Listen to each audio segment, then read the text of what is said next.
திச் nut Hanh அப்படிங்கிற ஒரு Buddhist monk எழுதுகிற புக்கு தான் no mud no lotus the art of transferring suffering அப்படிங்கிற புக்கு. இந்த புக்கில் திச் அவர்கள் என்ன சொல்கிறார் அப்படின்னா, சஃபரிங்கை இந்த வகையில் பார்க்கலாங்க, இந்த வகையில் ஹேண்டில் பண்ணலாங்க, இப்படி அணுகிறது மூலிமா, இப்படி பார்க்குறது மூலிமா அவங்களோட சஃபரிங்கை ஈஸியாக கடந்து வர முடியும் அப்படிங்கிற மாதிரி சில பல விஷயங்கள் சொல்கிறாருங்க. ஸோ அவர் சொன்ன விஷயங்கள் தான் நம்ம இந்த சஃபரிங் சீரீஸில் ஒரு எபிசோடையும் பார்த்துட்டு வராங்க. அந்த சஃபரிங் சீரீஸோட எபிசோட் 8 தாங்க நம்ம இப்போ இருக்கோம். வணக்கம், வந்தாச்சுங்க power packed podcaster Pavithra. So இன்றைக்கி வானன் வாலாம் சேனலோட சஃபரிங் சீரீஸோட எண்ட் எபிசோடான எபிசோட் 8 தாங்க இருக்கும். ஸோ வெற்றிகரமாக நம்ம சஃபரிங் சீரீஸை ஒரு வழியாக நம்ம எண்ட் பண்ண போகிறோம், முடிக்க போகிறோம். ஸோ சீரீஸ் போகணும் அப்படிங்கிறது ரொம்ப நாள் ஆசையாக இருந்துச்சு. பிகாஸ் இது நம்மளோட ஒரு அழகிலேஷனோட சஜஷனாகவும் இருந்துச்சு. எனக்கும் ரொம்ப நாள் ஆசையாக இருந்துச்சு, ஒரு சீரீஸ் பண்ணணும், வாரத்துக்கு ஒரு எபிசோடு போகணும் அப்படிங்கிற மாதிரி இருந்துச்சு. பட் ஸ்டில் இது எபிசோட் பண்ணிட்டு இருக்க, இந்த சீரீஸ் பண்ணிட்டு இருக்கும்போது இடையில ஒரு 3 எபிசோடு வந்துச்சு. பட் அது எப்படி சொல்கிறது, நியூ இயர் ஸ்பெஷலாக போடணும் அப்படிங்கிற மாதிரி நினச்சி, வேலண்டைன்ஸ் ஸ்பெஷலாக போடணும்னு நினச்சி நடுவில் போட்டிருந்தேன். ஸோ அதெல்லாம் எப்படி இருந்துச்சு. அண்ட் இப்போ ரிலீஸ் பண்ண சஃபரிங் சீரீஸோட எபிசோட் 7க்கு பயங்கரமான வரவேற்பு இருந்துச்சு. அண்ட் ரெஸ்ட் எபிசோடுக்கும் நல்ல வரவேற்பு இருந்துச்சு. ரொம்ப ரொம்ப நன்றி இந்த எபிசோட்லாம் கேட்டவங்களுக்கு. அந்த எபிசோட் மட்டும் இல்லாமல் மற்ற எல்லா எபிசோட்ஸும் கேட்டவங்களுக்கு, சஃபரிங் சீரீஸை ஃபுல்லாக ஃபாலோ பண்ண நபர்களுக்கு ரொம்ப ரொம்ப நன்றி. Thank you so much. நிறைய பேர் ஷேர் பண்ணியிருந்தீங்க, இந்த எபிசோட்ஸ் நல்லா இருக்குது, கேட்டு பாருங்கள் அப்படின்னு சொல்லி ஷேர் பண்ணியிருந்தீங்க.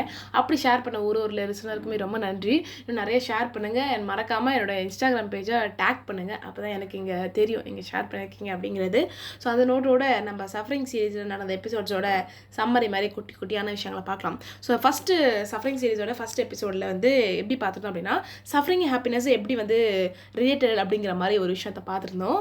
ஸோ அவர் என்ன சொல்கிறார் அப்படின்னா, திச்சவர்கள் என்ன சொல்கிறார் அப்படின்னா, நீங்கள் இது கஷ்டமில்லாத வாழ்க்கை அப்படிங்கிறது சாத்தியமே இல்லாத வாழ்க்கைங்க, ப்ராக்டிக்கலி இம்பாசிபிள் அப்படிங்கிற மாதிரி சொல்கிறாரு. ஸோ அதனால் நான் சொல்லியிருப்பேன் ஒரு விஷயத்தையும் சொல்லி, இந்த மாதிரி சஃபரிங் ஹாப்பினஸ் இந்த வகையில் ரிலேட்டடாக இருக்குங்க. அதனால நம்பாதீங்க. உங்கள்கிட்ட யாராச்சும் இதை மட்டும் பண்ணி முடிச்சாக்கோ லைஃப்பில் ஜாலியாக இருக்கா, ஃபார் அவர் ஹாப்பிஸ் தான் அப்படின்னு சொன்னாங்கன்னா நம்பாதீங்க அப்படிங்கிற மாதிரி சொல்லியிருப்பேன். ஸோ அந்த ஒரு விஷயத்தை நீங்கள் கேட்கணும், தெரிஞ்சுக்கணும் அப்படிங்கிற மாதிரி நீங்கள் நினச்சிங்கன்னா அதை நீங்கள் சஃபரிங் சீரீஸோட எபிசோட் நல்லா கேட்டு பாருங்கள். அது ரொம்ப நல்லாயிருக்கும்.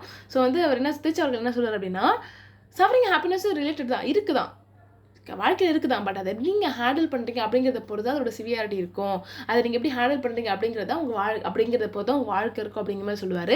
ஸோ அதை எப்படி ஹேண்டில் பண்ணுறது, அதுதான் நம்ம செகண்ட் எபிசோடில் பார்த்துருந்தோம். சஃபரிங் ஹேண்டில் பண்ணுறது எப்படி அப்படிங்கிற எபிசோடில் பார்த்துருப்போம். இந்த மாதிரி அவர் சொல்லியிருப்பார், இந்த மாதிரி உங்களுக்கு கஷ்டங்களை பார்த்துட்டு எதுக்கு தான் அந்த கஷ்டம் வந்துச்சோ, என் வாழ்க்கை ஃபுல்லாக கஷ்டமாக தான் இருக்குது அப்படின்னு சொல்லி உங்களே நீங்கள் ப்ளேம் பண்ணிக்காமல், வாழ்க்கையை நீங்கள் ப்ளேம் பண்ணாமல் முடிஞ்ச அளவுக்கு நான் ஜட்ஜாக பார்க்க ஆரம்பிங்க. அப்படி நீங்கள் பார்க்க ஆரம்பிக்கிறது மூலியமாக உங்களால் அது ஈஸியாக கடந்து வர முடியும் அப்படிங்கிற மாதிரி சில விஷயங்கள் சொல்லியிருப்பாரு. ஸோ அதுக்கு ஒரு ரியல் லைஃப் எக்ஸாம்பிள் யூஸ் பண்ணியிருப்பாரு. ஸோ அதை நீங்கள் தெரிஞ்சுக்கணும்னு நினச்சிங்கன்னா சஃபரிங் சீரீஸோட எபிசோட் 2ல் நீங்கள் கேட்டு பாருங்கள். ஸோ நெக்ஸ்ட் எபிசோட் எதை பற்றி, சஃபரிங் சீரீஸ் எபிசோட் 3 எதை பற்றி அப்படின்னா ஃபியர் ஆஃப் டெத் அப்படிங்கிற ஒரு விஷயம் பற்றி. அதாவது என்னென்னா, நம்மள நிறைய பேருக்கு ஒரு பயம் இருக்கும். ஐயோ என்னோட ஆசைகளை நிறைவேற்றலாம், செத்து போயிடணும், இன்னைக்கு செத்து போயிடணும், நாளைக்கு செத்து போயிடணும், நாளைக்கு செத்து போயிடணும், இன்னைக்கு நைட்டு நான் தூணை செத்து போயிடணும் அப்படிங்கிற மாதிரி இறப்பை பற்றின ஒரு பயம் இருக்கும். ஸோ அதுக்கு ஒரு விஷயத்த சொல்லுவார் திருச்சியவர்கள். அது சொன்னதுக்கப்புறமா தான் எனக்கே ஒரு வகையான ஒரு புரிதல் கிடச்சிது. ஆமாம், நம்மளே நிறைய முறையாக பயந்துருக்கோம்ல, இவர் சொன்னதை பார்த்தா ரொம்ப ப்ராக்டிக்கலாக இருக்குது, ரொம்ப புரிகிற மாதிரி விஷயமா இருக்குது அப்படிங்கிற மாதிரி இருந்துச்சு. ஸோ அந்த மாதிரி பயம் இருக்கும், இல்லாட்டி அதை பற்றி நீங்கள் தெரிஞ்சுக்கணும் நினச்சிங்கன்னா அந்த எபிசோட் நீங்கள் கேட்டு பாருங்கள், சஃபரிங் சீரீஸ் எபிசோட் 3. அதே மாதிரி இறப்பை பற்றி ரொம்ப பயப்படுறவங்களோட ஃப்ரெண்டுக்கோ உங்களுக்கு தெரிஞ்சவங்களுக்கும் கண்டிப்பாக அந்த எபிசோட ஷேர் பண்ணுங்கள். ஸோ எபிசோட் 4ல் சஃபரிங் சீரீஸோட எபிசோட் 4 எதை பற்றி பார்த்துருப்போம் அப்படின்னா, பரபரப்பாக எதனா வேலை செஞ்சுட்டே இருப்பாங்களா. ஸோ அவங்களுக்கும் சஃபரிங்க்கு எந்த வகையான சம்மந்தம், ஏன் அவங்க பரபரப்பாக எதனா வேலை செஞ்சுட்டு இருக்காங்க, ஏங்க சும்மாவே இருக்க மாட்டேங்கிறாங்க அப்படிங்கிற மாதிரி நம்மளுக்கு ஒரு கேள்வி வரும் இல்லைங்களா. ஸோ அந்த நபர் நம்மளே கூட இருக்கலாம். இது நான் பல முறை நானாகவே இருந்துக்க முன்னாடிலாம். ஸோ அது மாதிரி அந்த மாதிரி பரபரப்பாக இருக்க நபர்களுக்கும் சஃபரிங் எந்த வகையான சம்மந்தம் அப்படின்னு நீங்கள் தெரிஞ்சுக்கணும்னு நினச்சிங்கன்னா சஃபரிங் சீரீஸ் எபிசோட் 4 கேட்டு பாருங்கள். அதில் அவர் சொல்லுவார், பரபரப்பாக இருக்கிறதுக்கும் சஃபரிங்க்கும் ஏன் சம்மந்தம், ஏன் அவங்கள அப்படி ஓடிக்கிட்டே இருக்காங்க, ஏன் அவங்களால சும்மா கொஞ்ச நேரம் உட்காந்துருக்க முடியல அப்படிங்கிற மாதிரி அவர் சொல்லியிருப்பார். ஸோ அந்த எபிசோடை நீங்கள் கேட்டு பாருங்கள். அது ஒரு பயங்கரமான ஒரு ஐ ஓப்பனிங் எபிசோடாக இருக்கும். பிகாஸ் அது எனக்கு அப்படி இருந்துச்சு, ஒரு வகையான புரிதல் கிடச்சி, என்னை பற்றி எனக்கு ஒரு புரிதல் கிடச்ச எபிசோட் தான் அது சஃபரிங் சீரீஸ் எபிசோட் 4ல் தான்.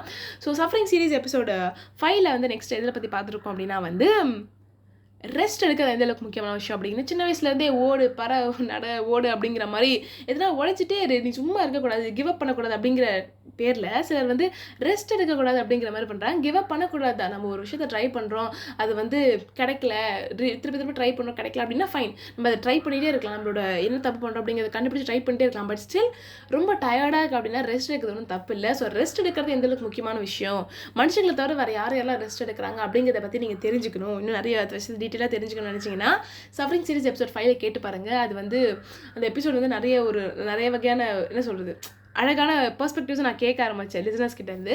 ஸோ அப்படி நீங்கள் தெரிஞ்சுக்கணும்னு நினச்சிங்கன்னா இந்த சஃபரிங் சீரிஸ் எபிசோட் 5 நீங்கள் தாராளமாக கேட்டு பார்க்கலாம். கேட்டுட்டு உங்களுக்கு கமெண்ட்ஸை நீங்கள் தாராளமாக ஷேர் பண்ணலாம். ஸோ சஃபரிங் சீரிஸ் எபிசோட் 6 எதை பற்றி பார்த்துட்டோம் அப்படின்னா, ஒருத்தரோட கஷ்டங்களை சொல்லும்போது தன்னோட கவலைகளை சொல்லும்போது எப்படி நம்ம காது கொடுத்து கேட்கணும் அப்படிங்கிற மாதிரி சொல்லியிருப்பாங்க. ஸோ வந்து ஒரு காமெடியில் கூட வரும் பார்த்தீங்கன்னா, காமெடி சொல்லலாமா, அது ஒரு இன்சிடென்ட் சொல்லலாம், ஒரு மூவி சீன். ஸோ அதில் வந்து ஒருத்தர் வந்து பேசிகிட்டே இருப்பாங்க, வேறு வந்து இருப்பா அட வச்சுருவாப்பா, என்ன பேசவே உள்ள மாட்டு பேசிகிட்டு இருக்கா அப்படிங்கிற மாதிரி இருக்கும் இல்லைங்களா. ஸோ அந்த மாதிரி வந்து ஒருத்தர் வந்து தன்னோட கஷ்டங்களை சொல்லும்போது நம்மளே பேசி முடிச்சிடக்கூடாது. அவங்கக்கிட்ட அவங்க வந்து ஏன்டா பேசணும் அப்படிங்கிற மாதிரி இல்லாமல் நம்ம அது எப்படி வந்து நம்மளோட கருத்துக்களை சொல்லணும், அவங்க பேசுறதை நம்ம எப்படி காது கொடுத்து கேட்கணும் அப்படிங்கிறத நீங்கள் தெரிஞ்சுக்கணும் அப்படின்னு நினச்சிங்கன்னா சஃபரிங் சீரிஸ் எபிசோட் 6 நீங்கள் கேட்டு பாருங்கள். அந்த எபிசோடை கேட்கும்போது நான் வந்து அதை ஃபாலோ பண்ணுற ஒரு விஷயம்.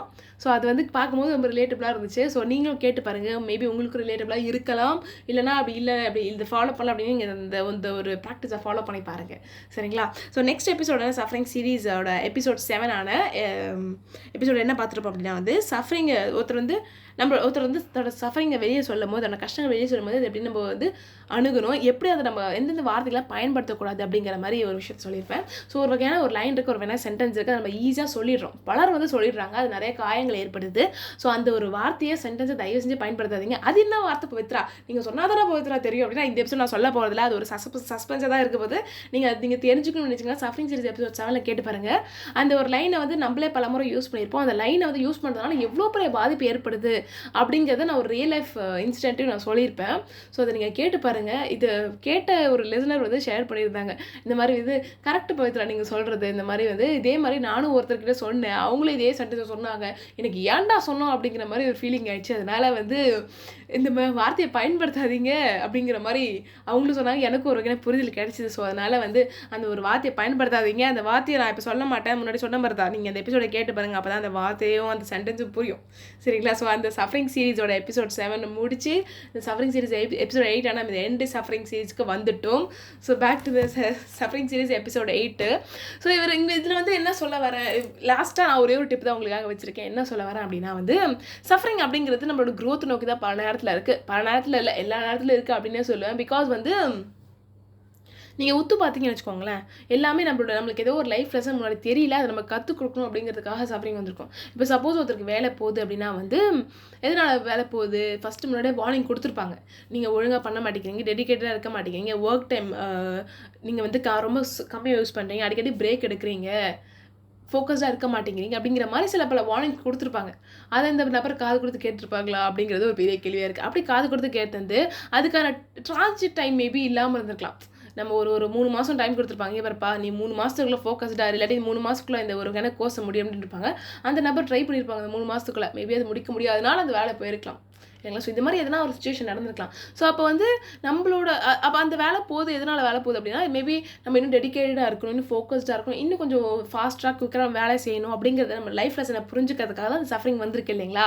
ஸோ அப்படி நீங்கள் பார்க்கறது மூலயமா உங்களால் நிறைய விஷயங்கள் அண்டர்ஸ்டாண்ட் பண்ணிக்க முடியும், இன்னும் நிறைய விஷயங்களை வந்து கற்றுக்கிட்டு இன்னும் நம்மளோட லைஃப்பில் க்ரோ பண்ண முடியும். அது இல்லாமல் எதுக்கு ஏன்டா அந்த வேலை போச்சு, என்னோட ராசியே இல்லை அப்படின்ற மாதிரி நீங்கள் இருந்தீங்கன்னா அது உங்கள் வாழ்க்கை அதே மாதிரி தான் போயிட்டே இருக்கும். இன்னும் ராசியே இல்லைம் போது இன்னும் நிறைய விஷயங்கள் உங்களுக்கு போயிட்டே தான் இருக்கும். ஸோ அப்படி நீங்கள் பார்க்கறது மூலிமா உங்களால் இந்த சஃபரிங்கை என்னோட க்ரோத் நோக்கி தான் போகுது அப்படிங்கிற வகையில் நீங்கள் பார்க்கறது மூலிமா இன்னும் நிறைய விஷயங்கள் தெரிஞ்சுக்க முடியும். இன்னும் ரியல் லைஃப் எக்ஸாம்பிள் என்ன சொல்லலாம் அப்படின்னா, ஒரு ரிலேஷன்ஷிப் பிரேக் ஆகுதுன்னு சொல்லலாம்.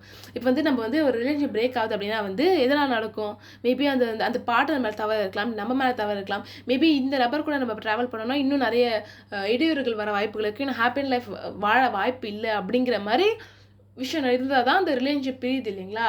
ஸோ அதனால வந்து இதுக்கப்புறம் நான் என்ன தவறுகள் பண்ணக்கூடாது, இதுக்கப்புறம் இந்த மாதிரி இருக்கிற பார்ட்னரை நான் அட்ராக்ட் பண்ணாமல் இருக்கிறதுக்கு என்ன பண்ணணும், இல்லாட்டி என் மேலே இருக்கிற தப்பை நான் என்ன நான் தப்பு பண்ணியிருக்கேன், அதை நான் எப்படி மாற்றிக்கணும், எப்படி நான் கரெக்ட் பண்ணிக்கணும் அப்படிங்கிற மாதிரி நீங்கள் பார்க்க ஆரம்பிச்சிங்கன்னா அந்த சஃபரிங்கும் அந்த ஒரு பெயினையும் உங்களால் ஈஸியாக கடந்து வர முடியும். ஸோ அப்படி நீங்கள் பார்க்க ஆரம்பிங்க. பிகாஸ் இது என்னோட ரியல் எக்ஸ்பீரியன்ஸ் தான். கடந்த ஒரு ஒரு 1.5 வருஷமாக 1 வருஷமாக வந்து இந்த மாதிரி வகையான நம்பிக்கையில் தான் இருக்கேன். ஸோ அதனால் நீங்களும் அது மாதிரி நம்பி பாருங்கள். கண்டிப்பாக இது பயங்கரமான எஃபெக்டிவாக இருக்கும்.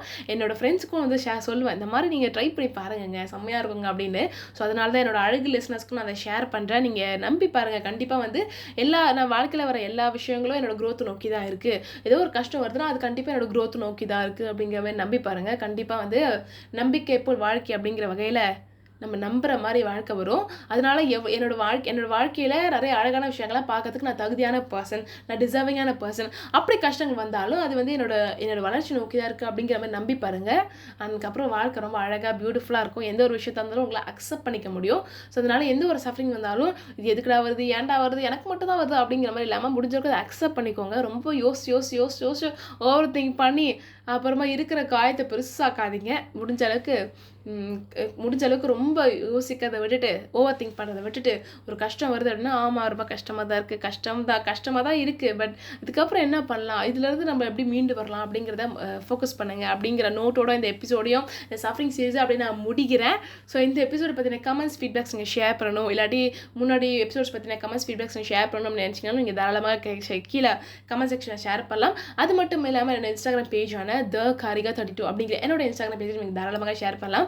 அது மட்டும் இல்லாமல் நம்ம பாட்காஸ்ட் கேட்க ஒரு அழகு மெயில் ஐடியான vaanambavalam@gmail.com அப்படிங்கிற மெயில் ஐடிக்கு நீங்கள் தாராளமாக ஷேர் பண்ணலாம். இன்னும் நிறைய அப்டேட்ஸ் வச்சுருக்கேன் உங்ககிட்ட நான் ஷேர் பண்ணுறதுக்காக. இன்னும் அதை நான் போக எபிசோட்ஸில் சொல்கிறேன். ஸோ நெக்ஸ்ட் எபிசோடு ஒரு வேறு லெவலில் எபிசோடாக இருக்க போகுது. அதுக்காக வெயிட் பண்ணுங்கள். கொஞ்சம் நாளில் வரும். ஸோ அதனால் அந்த எபிசோடுக்காக தாராளமாக நீங்கள் வெயிட் பண்ணுங்கள். வண்டர்ஃபுல்லான விஷயங்கள் கொண்டு வந்திருக்காக நானும் உங்களை மீட் பண்ணுறதுக்காக ரொம்ப ஆவலாக காத்துட்ருக்கேன்.